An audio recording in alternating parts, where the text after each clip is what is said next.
And so to the 6th stage of the individual time trial at Big Bear Lake, a reservoir in the San Bernardino Mountains, and sits at a height of 6,750 feet.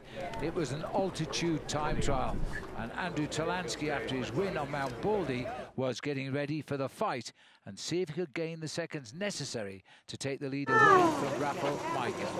Well, Peter Sagan at the start in his Visit California Green Jersey points competition was reputed to not have actually warmed up for the individual time trial, although out on the course over 24 kilometers or 15 miles, the first man to set the high bar was Filippo Ganna, former world champion of the individual pursuit from Italy.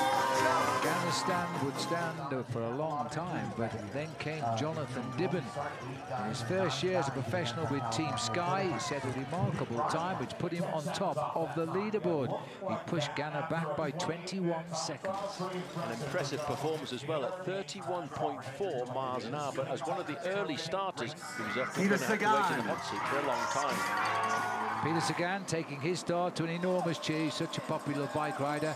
Out on course, he passed Matteo Trentin and continued on, and then he even pulled his foot off his toe clip. Well, a toe clip of the old days, off his clint. At the line, though, a great average speed and a third-place finish for the man we often regard as a sprinter. Let's go back to the finish line. John Dibben, sitting in the hot seat, had to wait an awful long time, kept glancing across at the monitor to wonder who might beat him. Would it be the American rider, Brent Bookwalter, sitting in 6th place overall, or maybe even Andrew Talansky starting today in 4th, with, I have to say, Rafael Micah on an important day. 6th in the end of the 123 survivors of this tour. Brent Bookwalter taking the start, vying now for a place on the podium. A great ride. He finished with the second best time, 28 minutes and 34 seconds, just behind that of Jonathan Dibben. So the first of the favourites had thrown a gauntlet onto the floor. Lachlan Wood, he was to start behind Bookwalter. He had nothing but trouble stripping the rear wheel. Watch this. He was lucky to get a bike change. When he got the bike change out on course, he changed his bike again to his original bike with a different wheel. He was losing the best part of a minute and his white leader's jersey. When he came to the finish, his time of 30.22 was 45th on the day, but it was the time that was important, and he was going to lose that lead in the Best Young Rider competition.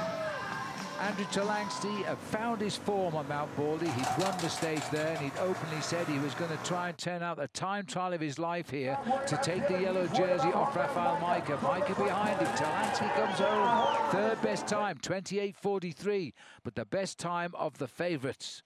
He was looking for 44 seconds to dislodge Rafael Micah and 38 seconds to dislodge George Bennett, who started in the penultimate position.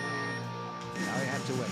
Ian Boswell, third overall in the rankings, making his start. The American is now looking to try and stay on the podium.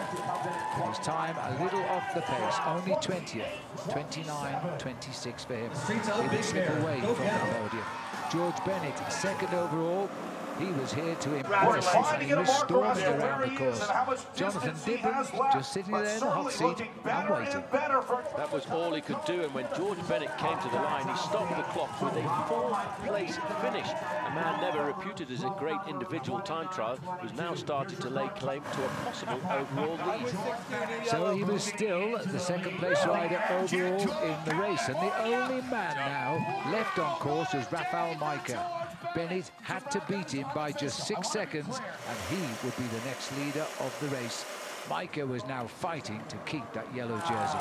The time was ticking by. When he stopped the clock, it was only the 22nd best time, and he'd lost almost a minute off Jonathan Dibben, but more importantly, he'd lost big time against George Bennett. And congratulations to young Jonathan Dibben as well, his first professional victory. He'd led for an awful long way before finally he won. This man would concede his yellow jersey. Jonathan Dibben would take the stage, Talansky in third, Bookwalter in second place, 2 Americans and a British rider on the podium. But for the first time in his career, George Bennett was now on course to win this race with 1 day to go.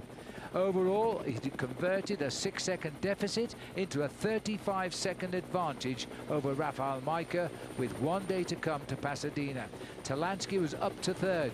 Brent Bookwalter was from 6th up to 4th. Ian Boswell was down 3rd to 5th. And Teo Geoghegan-Hart was now the new white jersey best young rider leader after all of those problems experienced on the course by Lachlan Morton. There's all the jerseys, new wearers tonight after the times on the left, Teo Geoghegan-Hart in the Tagger white jersey. Peter Sagan just keeps going on in that Visit California Sprints jersey. New yellow jersey now for George Bennett, and Aramilo keeps his polka dot as Lexus King of the Mountains.